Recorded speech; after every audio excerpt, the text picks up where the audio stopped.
What if the final puzzle piece become the biggest exchange and take over crypto was to just let FTX go? Binance controls a massive amount of the crypto industry, now even crazier. I think it's way bigger than we think. It's very likely that some of these companies in crypto that are controlling the market are controlled by big forces out there. If I can see that crypto is the next big thing, they know. Having a player that big is dangerous for the community. The point of crypto is to be decentralized. And when you get everyone to use it, now you regulate Binance. Now you don't have to regulate anything else because you already regulate the monopoly. So done, easy job. So what do they say? Absolute power corrupts absolutely. So there's that danger. If you look into crypto from another perspective, you see this new industry and there's so much opportunity in there. Many of the big projects in crypto, with many of them launched in the middle of bear markets, because guess what? They don't care. They just want to get their product out. 4 years ago, I was in a grocery store scanning milk packages in the cashier, and today I have this big office with more than 100 employees globally and doing very cool things, and I'm very proud of myself. One of my main missions is to really inspire people, because I feel like if I could do it, I really think anyone can do it. I think it's important that people start waking up from that, because if everyone was waking up to this, then I think that we would have less negative things happening in the world. I think wars would end. I think banks would cease to exist. I think maybe governments would cease to exist. We could live in harmony. You have to believe that what I just said will work, and that you believe in yourself, you believe in your future, and then the mountains are gonna start moving for you.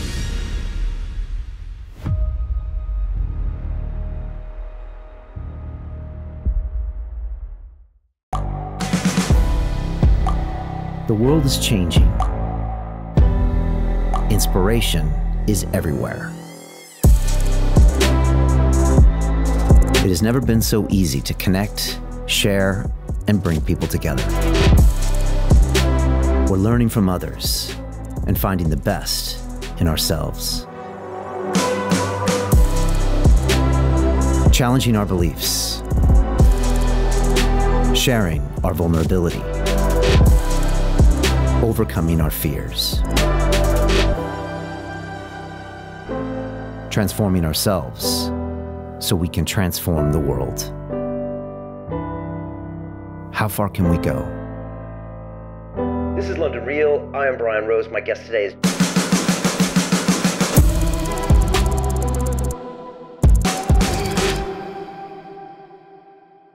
This is London Real. I am Brian Rose. My guest today is Carl Runefelt, aka The Moon, a former supermarket cashier turned YouTube influencer, cryptocurrency analyst, investor, and entrepreneur. You are the founder and host of The Moon, your YouTube channel with over 500,000 subscribers and almost 100 million views. As one of the leading advocates of Bitcoin, you've been featured in Forbes 30 Under 30, Fox News, and Business Insider. You're also one of the most influential figures on crypto Twitter with over 1.2 million followers, where you post the latest Bitcoin updates and your thoughts on the market. You've invested in over 400 startups, and your latest venture, the blockchain game Medieval Empires, is set to launch soon. You believe that crypto gaming is the future with unimaginable potential. Carl, welcome back to London Real. Thank you so much for being here. That's a very nice intro. And I will tell you this right now, Brian. My favorite interview I've ever done so far is the last interview you and I did. That was the best one I've done so far. Oh, man, that was incredible, man. We were vibing there. And I think people saw a whole new, side of Carl as you were talking about, this way of tapping into the energy that's out there and this concept of kind of visualizing your future and then becoming your future. And, when I watch you, Carl, and I watch you on Instagram, on Twitter, and a lot of people do, I mean, you've manifested this life you built. And I just want to say, people, I was there in Dubai. I was at Carl's offices. I was at the conferences with him. And I could see everything you built, including Medieval Empires, was kicking off left and right. And I was just thinking, man, this kid 4 years ago was in the supermarket, and now you've manifested this stuff with your mind and a lot of great work and a lot of great energy. And so it was very real to me. And you were a great host to me there. And the crypto community that you hang with there are like some super positive energy folks, man. So yeah, I had an amazing time out there. So yeah, thanks for that. Yeah, thank you for the office party we had here was really cool. You came, and I mean, I guess you saw yourself, like we had so many incredibly interesting people. We had some of the most influential influencers in the Middle East region. We had some of the very influential people from the Abu Dhabi and Dubai government. We had just wealthy individuals in general, because there are plenty of them here in Dubai. So that's the cool thing about Dubai. It's so easy to connect interesting people together. I say it's easy, but maybe it's not easy. But for me, it has been easy because I built my network. But it's for sure easier here than in Sweden, where I grew up.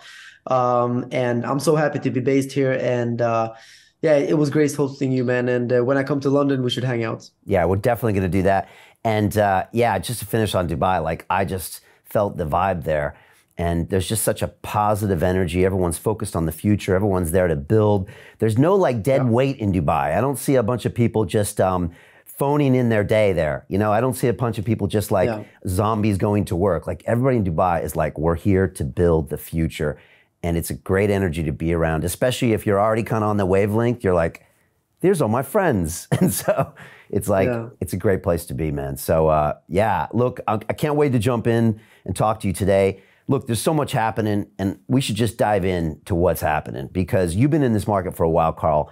You've seen the ups and downs of crypto, but I'm curious, have you ever seen a period like the last 30 days? I guess specifically, we'll talk about the elephant in the room, which is probably FTX, Sam Bankman-Fried, the fallout, the stories.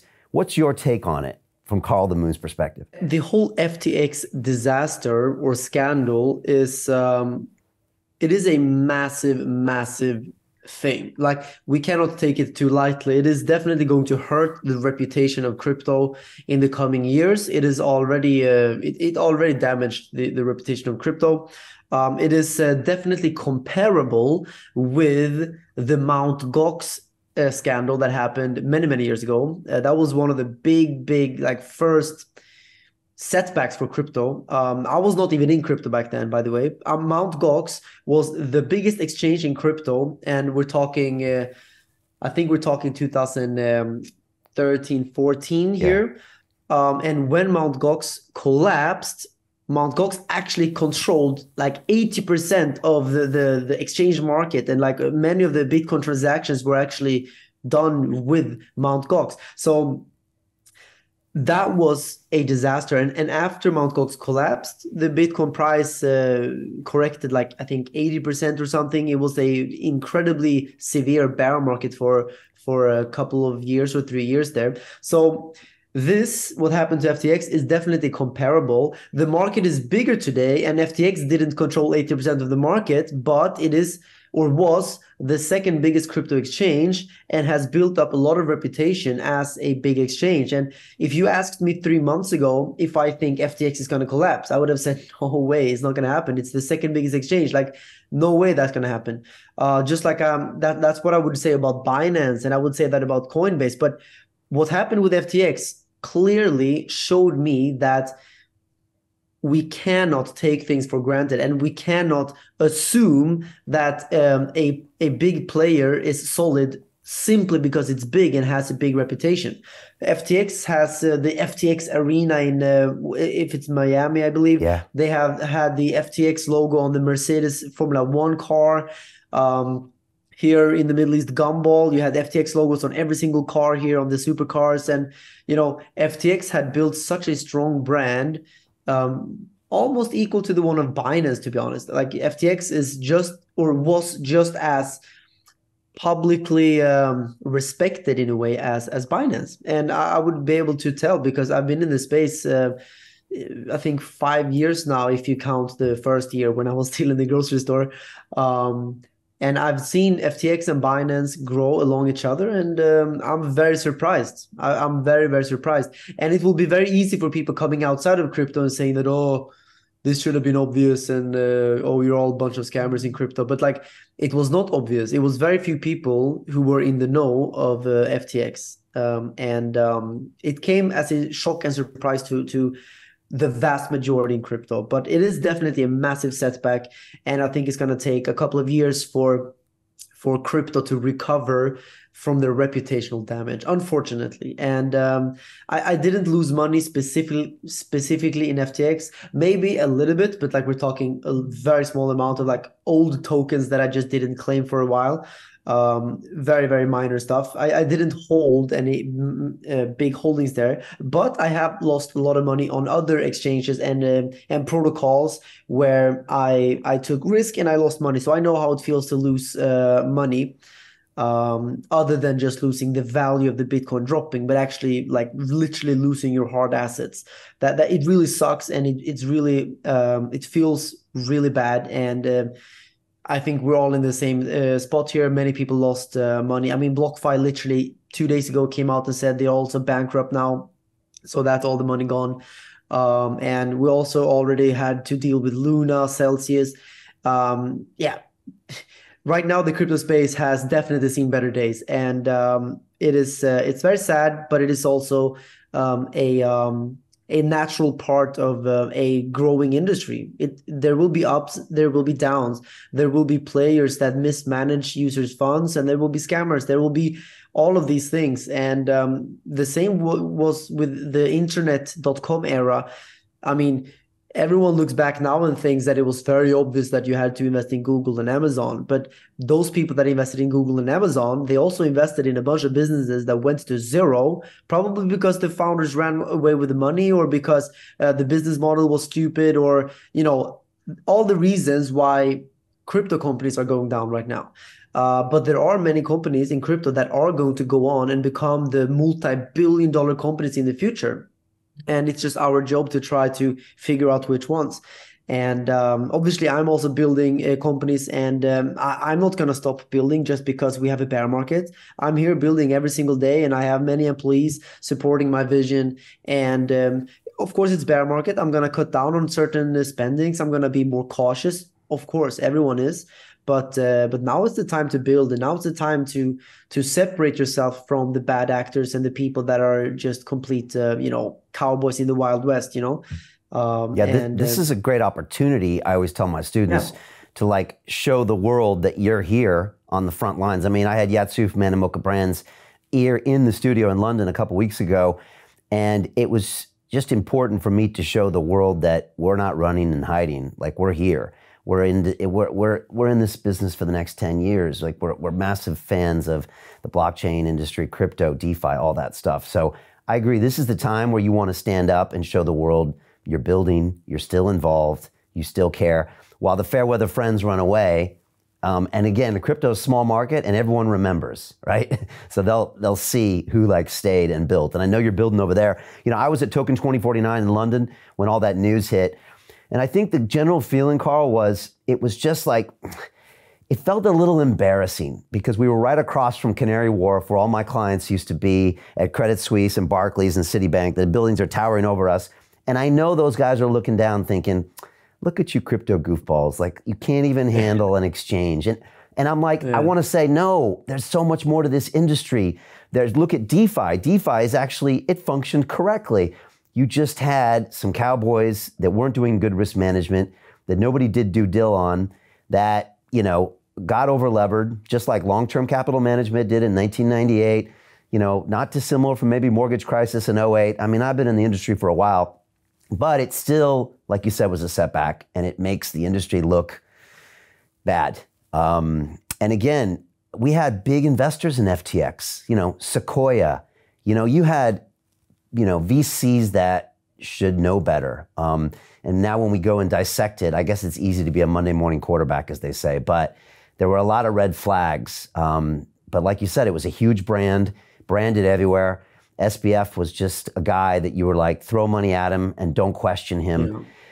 I guess Sam gave all the bad people the blueprint. Just put your logo on like a bunch of cool stuff, and then people will respect you. And I fell for it as well. Like, if I see the FTX logo on the Formula One car or on the FTX arena, it somehow gives you the confidence, because why would Mercedes allow them to do that if they were like, BitConnect or some other like Ponzi scheme, right? Why would they allow that? And I guess at the end of the day, like, people just like money, If FTX comes and slams $100 million. Like, who's gonna say no? Like, they will do some due diligence because, but they will only do so much because they don't want to come to the conclusion that we can't take the money. So they will only do so much, so they cover their own back. But in this case, it came back to bite everyone who endorsed FTX. And I want to actually say live to everyone that I'm very proud. I never mentioned FTX to any of my audience. I never promoted FTX, whether it's FTX US or any FTX, because I just never had a incredible feeling about them. I respected them like I respect other exchanges, but I just chose never to promote them. But maybe for other reasons than them being a scam. But I just didn't. If someone did promote them, I can't hold it against them, because there is a fine line where maybe I also would have done it. But I actually didn't. Yeah, we didn't either, actually. So we never talked about it, pushed it, didn't have him on the show either. But again, that's just kind of the history. Do you think, people are saying it was a scam and it was a fraud? What do you think happened there? I mean, obviously it probably didn't start off to be that, but at some point where you can print your own FTT tokens, you've got your separate group, Alameda Research. How much of it was lax risk management of not knowing what's going on, and how much of it just became fraudulent when the markets went bare, or do we just not know yet? You know what? I think there's a lot of information out there that suggests different things. And my very good friend, BitBoy Crypto, he is one of the people who is really doing a lot of research on this. And I had him on my YouTube channel, actually.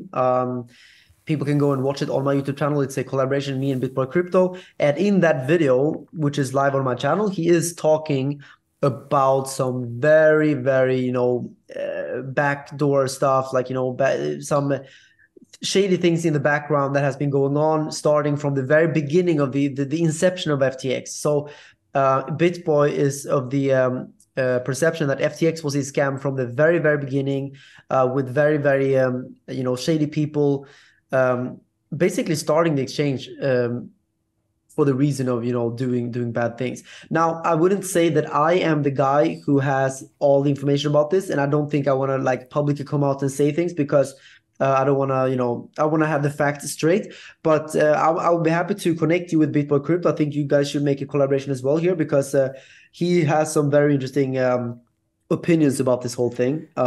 Yeah. And I do agree with him on many things so far. It really does seem like this was not a mistake. Like, what happened with FTX was a deliberate event. And it also seems like FTX was one of the big reasons why Luna collapsed, why Celsius collapsed, and maybe other big disasters as well that happened or are yet to happen. So I think it's way bigger than we think, and that's also scary. And I really hope that this contagion doesn't continue further. Like, I don't want Binance to collapse. Like, if Binance collapses, then I'm telling you right now, it's like it's over for the next 5 years. We're done for the next 5 years. Obviously, you cannot kill Bitcoin, so it doesn't hurt Bitcoin, but the industry itself would be severely damaged by that.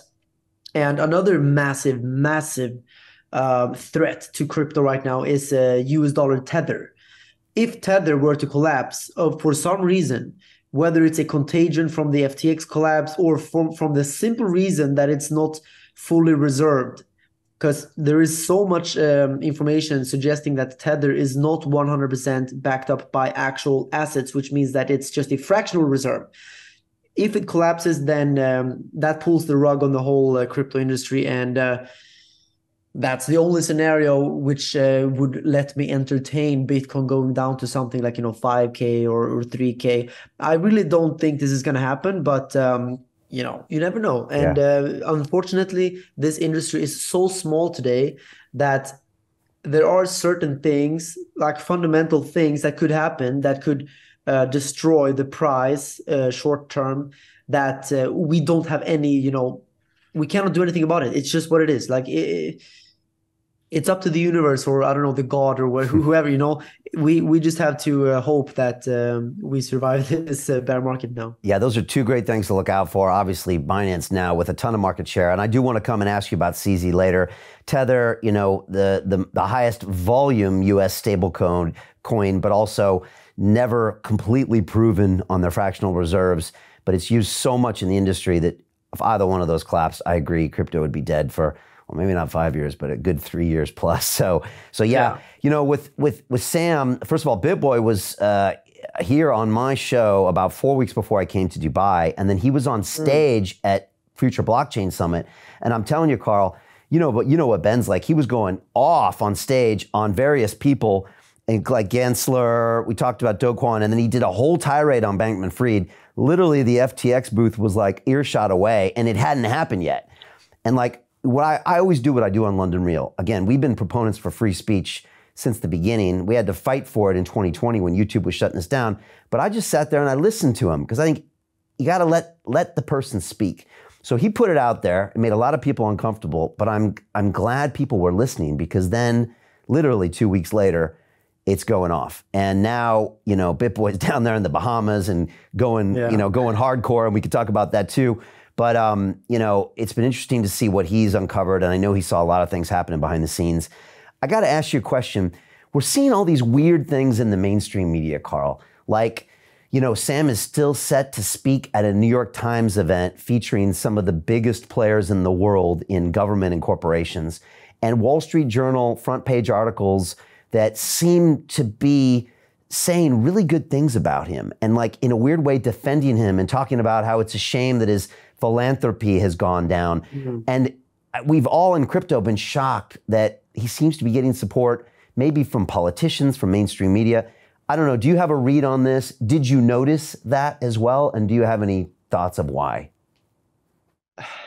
Well, I think if you just look at it from a big perspective, if you look into crypto from another perspective, you see this new industry, and then you see a small industry, and there's so much opportunity in there. That's why I'm building business in crypto, because the chance of success is just massive, because there's a new industry with, That said, if you look then at governments and like very wealthy individuals that have that control trillions of dollars, wouldn't it make sense that they also see this opportunity and that they go into crypto, maybe not publicly, but undercover, and they put someone in place like Sam or whoever else? I mean, CZ, like, I'm not saying anything. I'm just saying that wouldn't it make sense that you then control these companies from like, you control the equity, you control the decisions, but you have someone in the front who makes the branding and the networking and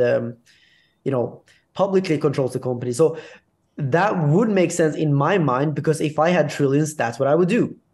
And then of course it would be this easy to make these companies successful, because you already have the money, so you can immediately take over market share. And I have actually some inside information about FTX and their spendings on online ads, because I've been speaking to people that know some of their numbers, and they've been spending hundreds of millions of dollars in just online ads, like literally just like digital marketing online ads, on top of the 400 million they put in FTX Arena and all these things. Like, where does all this money come from? And what I think is that, let's say you have trillions of dollars or billions, whatever, and you're either a government or you just have a lot of like shady money, like black money that comes from really shady things, then the best way to launder this money or to put it in something would be in crypto, because no one would bat an eye. Everyone's like, it's just a crypto company. FTX, of course they make money. It's crypto. Like, it's derivatives trading. Of course they will make bank. Like, no one will question that. But they would question it if it's like maybe like a random new maybe car company or like a textile company, because it just maybe doesn't really make sense, because maybe if a new car comes out with very like mediocre technology and then becomes like the biggest car, like that would maybe be more strange. But in crypto, it's just fine. Everyone thinks it's just crypto. So yeah, the question or the answer is that it's very likely that some of these companies in crypto that are controlling the market are controlled by big forces out there, whether it's the banks, mafia, like really like shady, strange money. It could also be like, the elites of the world. Like we could literally be talking about like the Bilderberg meeting people, the Skull and Bones, like these kind of people as well. Like who knows? Like they are smart individuals. Like if I can see that crypto is the next big thing, they know. Of course. I mean, maybe they created this whole crypto industry. Like who knows? So I think that it's very naive to think that all of these people like Sam and other CEOs of exchanges are just like random computer nerds who just randomly, raised a lot of money from nothing and just boom became the biggest exchange. Like it doesn't work like that. It's possible, but I just don't think it's very reasonable. And now I think with FTX, we seem to have the proof that at least FTX was a good example of that. Yeah, and there's all sorts of weird ties with funds being given to the Democrat Party and then maybe some to the Republican Party, and then he's in Washington, D.C. all the time, and then this weird media coverage, which we would expect the mainstream media just to sell crypto down the river like it usually does, and now it's not. Yeah. And like you said, a lot of smart people out there, a lot of pools of money. I just had Andrew Bustamante on my show last week, and he was a CIA guy for 7 years, and he was just talking to me how they place assets here and there, and yeah, I'm starting to think about this more and more. Just to finish up with Sam, 3 potential scenarios. I want to get your thoughts on this, Carl. 1 is Sam goes to jail for 10 years. 2 is Sam does no time. 3 is Sam starts another $10 billion company, and next year he's riding high. Which one do you think is possible? Because let's be honest, they're all possible. They're all possible. That's true. I don't think he's gonna make another company because whoever controlled FTX, they will just use another puppet next time, right? Why use a burnt card? Like he's burnt already. That's at least how I would do if I was this Illuminati mafia person. The first option, him going to jail. I mean, I think that's probably the more likely scenario because, again, I don't think that Sam was the owner of this exchange. He was not the main controller, and the people that control FTX, like I don't think they actually care about Sam. Like they will just put him in jail and then be done with it. That's again what I maybe would have done if I was this crazy mafia people behind FTX. But somehow I feel like maybe the more likely scenario is that he gets away with it somehow because he's just too connected to these people. And like you said, the media coverage has been surprisingly kind to FTX and Sam, which is really, really surprising because, like you said, usually if something happens in crypto, even the smallest minor thing, the media just completely destroys crypto, whether it's crypto is destroying the environment or it's this or that. Like it's always so much stuff. So yeah, it's very, very, very weird, but honestly, I don't know. But I would love to see him in jail because that would make the most sense. Yeah. Now, we saw BitBoy go down to the Bahamas and like basically, storm his building. First of all, what did you think of that? Did Ben go too far? Another thing I'm curious. The other thing I noticed was Ben said he was the first one to go down there and try to get an interview with him, which it did feel like that, which is, that's weird in itself. Of all the coverage, the size of this, he's one of the most Googled people in the last couple of weeks. And yet Ben, a week after this happened, or 2 weeks after, is the first one to go down there. So yeah, what did you think of that? Did he go too far? And yeah, your thoughts. Yeah, I don't think it's strange that like normal people didn't go there, but I guess it is strange that we didn't have a lot of like news media going down there.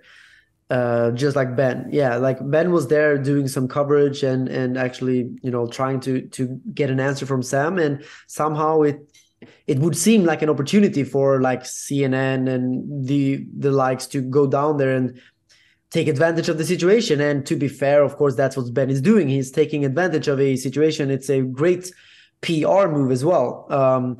I think it's genius of him to do it because everyone is now talking about Ben, which I give a huge shout out for him as well. Like, he is very genius. This is very smart of him to do, and it for two reasons. First of all, he's actually doing a good job because he's demanding answers from Sam. I think it's a great thing, and he has the benefit of actually getting a lot of, attention and clout for it. And whatever he does with that, I hope he does the best with that. But I'm sure he's a great guy. Ben is a good friend of mine. But yeah, where's CNN? It would have been amazing to come down there and even interview Ben down there. But it seems like media, yeah, just doesn't really care too much. So it's strange, but I don't know. I think Ben is doing a good job. Yeah, I agree. Ben's got him in his sights, and he's just really on a warpath right now. He's back on the show in a couple weeks, so we're going to talk to him more about it then. Perfect. Ben's also going after Kevin O'Leary because of the FTX stuff. And again, when Ben goes after people, he goes after them with a vengeance. What do you think of that? Actually, I didn't check yet what exactly he says about Kevin. I understand that he invested in FTX or something like this. Yeah. But I just don't know. I actually met Kevin myself in Abu Dhabi just like a few days ago, and but that was before BitBoy went really heavy on him, so I didn't have the chance to ask him about it. In fact, Kevin was giving me some compliments about my watch, the new Jacob watch. Exactly, yeah. So we were just focusing on watches because that's the only thing I know about him, really. I don't know much about him, to be honest. I know he was in Shark Tank and stuff, but other than that, I don't really have any opinions about Kevin O'Leary. I guess I'll have to call Ben and see what he says. Right. You mentioned CZ earlier, and you mentioned Binance. Let's talk about this because this is important. Binance's market share was already big, but now it's gotten even bigger. I saw some chart posted recently, and it said that Binance had like 8 or 9 times the trading volume of its nearest rival, which is Coinbase. Now, I don't know exactly the metrics they're looking at, but now it looks like CZ is the king. And and I know you've met him in Dubai recently, and I know you've hung out with him, and I saw him speak in Paris at the Blockchain Summit, and I think we're all big fans of CZ. I think we feel like he's doing it for the right reasons, but also he's getting to be maybe too powerful. What do you think about that? Oh, it's so crazy. Yeah, first of all, I wouldn't necessarily call him a friend of mine, but we have been in contact a lot. We've been following each other on Twitter for years now, and we met a couple of times. So I respect him on that level.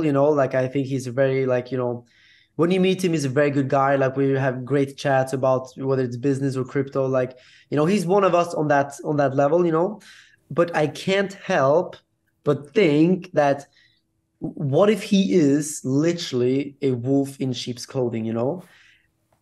I don't want to get too conspiratorial, but what if he and Binance, what if the final puzzle piece to become the biggest exchange and take over crypto was to just let FTX go?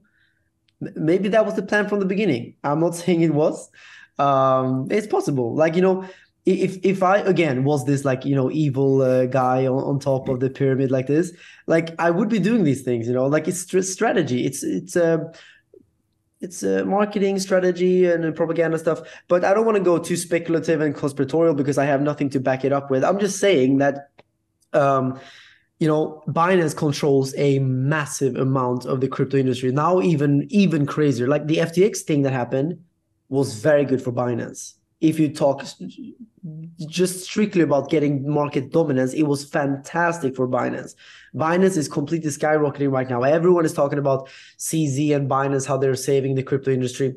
And I want to give a big, also shout outs to CZ because I have no proof that he's doing anything bad. So I just want to say good job, CZ. He's doing a very good job. And going from nothing to where Binance is today is something that is just astronomical, and it's mind-blowing. And I think what's it called, you're innocent until proven guilty. So for now, I just have to say that it's a very, very good job. But I think we have to also understand that having a player that big is dangerous for the community, because the point of crypto is to be decentralized. And if you have Binance controlling, I don't know exactly what the percentage is now, but it's getting closer and closer towards 80%, maybe soon. that is not good, because remember Mt. Gox, that was like the perfect example. Mt. Gox controlled the whole exchange industry, and then they boom went down, and that completely collapsed the whole industry for years.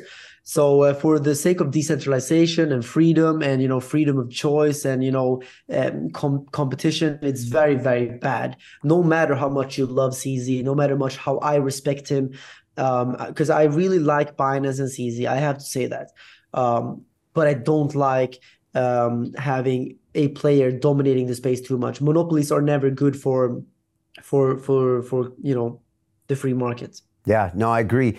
And even if it's not something they're doing, what if something happens to them, a hack, some problem, or what if they get regulated, Yeah. or what if they just start making decisions that they want to make, and you won't have much choice? Like, guess what? We're just going to decide to do 3 extra layers of KYC now from now on. And what are you going to do? Where are you going to go? Yeah. So what do they say? Absolute power corrupts absolutely.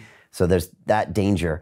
But yeah, again, look, let's say you are the government, and you are looking at the crypto industry like 5 years ago, and you're saying, wow, this is the Wild West, and this is an industry that's going to dominate the world. We have to go in and regulate it. We have to go in and do something about it. But there is just like dozens and dozens of exchanges and things, and everything is just, where to start?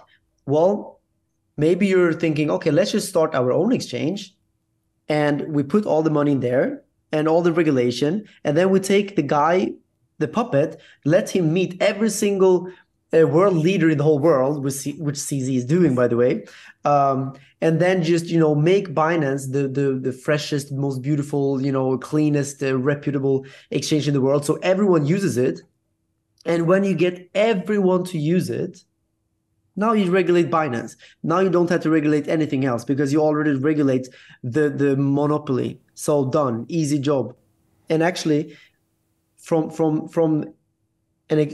for governments to do something like that, I don't think that's hard. I think that would be very, very easy. And again, I'm just speculating because I have no proof about what I'm saying. It's simply speculating, but I'm just, playing with the idea, and I don't want to give people any crazy ideas. But I mean, what do you think? Like, well, I've got David Icke here on Friday, so the world-renowned conspiracy theorist. So I'm gonna put you two guys together, and you guys can figure this out. David would definitely think you're right, and I'm sure George Soros is squirming in his chair right now as you're revealing to the world all of his plans. But you're right. Wait. I would never kill myself, okay? I would never kill myself, and just so everyone knows. Yeah, because when they come and kill me. Me too, by the way. Just say me too. Yeah, but I mean, like you said, it's again, it would be beautifully crafted, this narrative, and like you said, it is a marketing funnel. If you think about any good, conspiracy, and there's a lot of things that point at it. There's a lot of things to be worried about, and again, if we remember, Carl, 4 weeks ago, CZ basically, he had $1 billion worth of FTT tokens, didn't he? About $1 billion that he basically just dumped, which caused the crash of FTX and got them market share. But he literally wrote that investment off by making a tweet saying, guess what, we're gonna liquidate this. Now, I come from Wall Street, I worked there for 15 years. If I want to liquidate an asset and get the value of the asset, you know who I tell?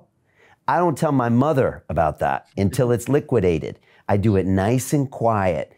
And so the fact that he did that, he wrote that thing off, and he's a good businessman. So anyways, let the theories begin. It's going to make a great movie one day, Carl. Maybe we're going to be in it.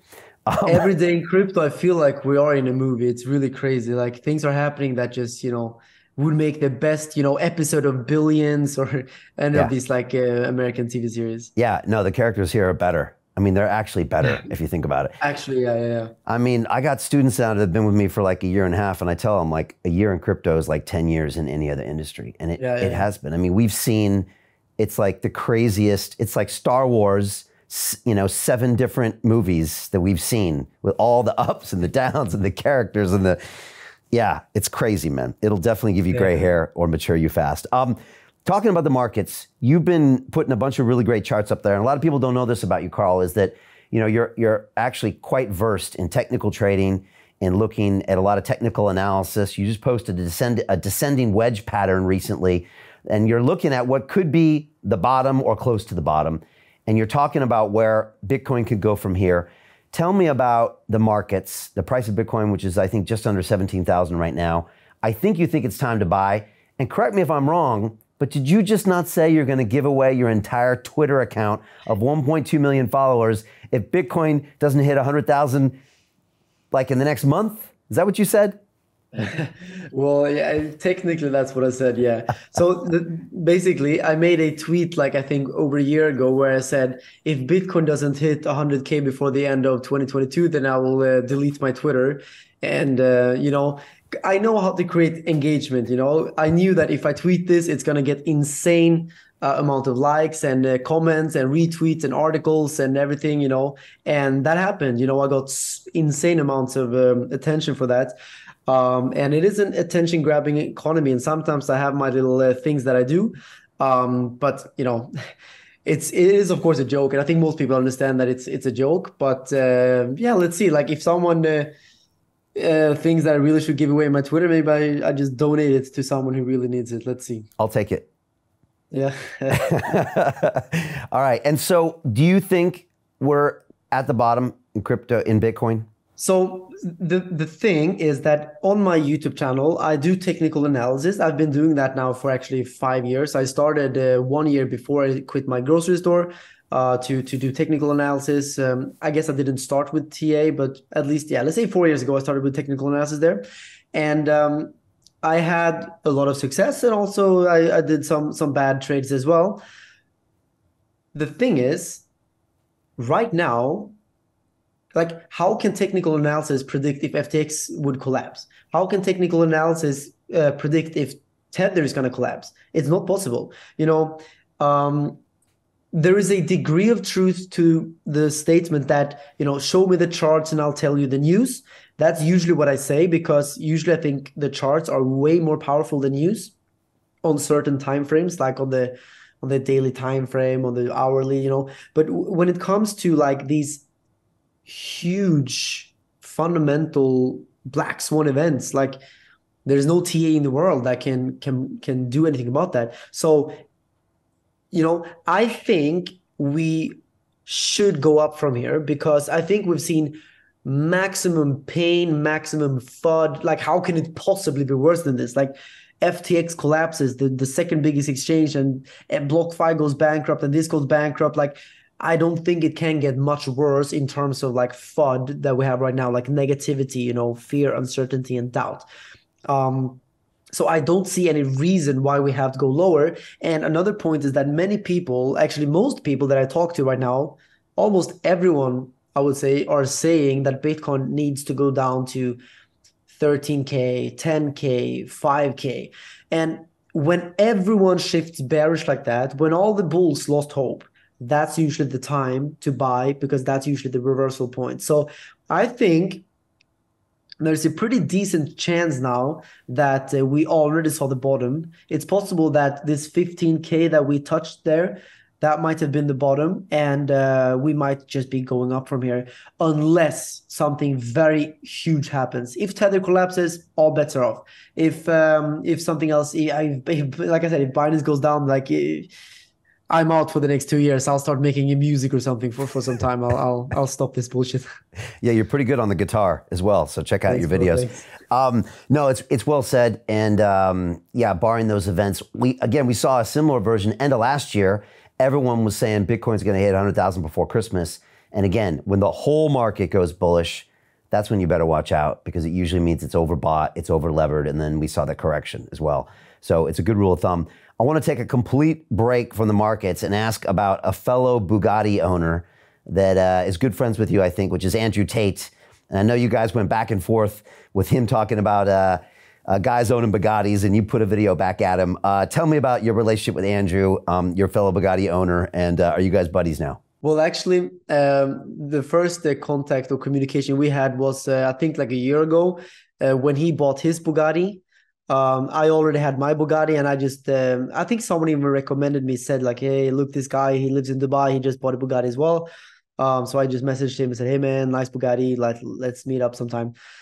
And yeah, that's just how that happened. And that was before he became like very, very, very well known. Just a few months later, that's when he just blew up and became the most Googled person on the planet and all of these things. You know, it's just mind blowing. Actually, he's a genius. I have to say, like, it's really genius. If the objective is to reach massive fame, he's a genius because he clearly did that. But yeah, then of course he also has the side of him where he speaks very controversially. Some would say, obviously, the word controversial is like very subjective. Like someone thinks it's controversial, someone else thinks it's just facts about it. To continue watching the rest of the episode for free, visit our website londonreal.tv or click the link in the description below.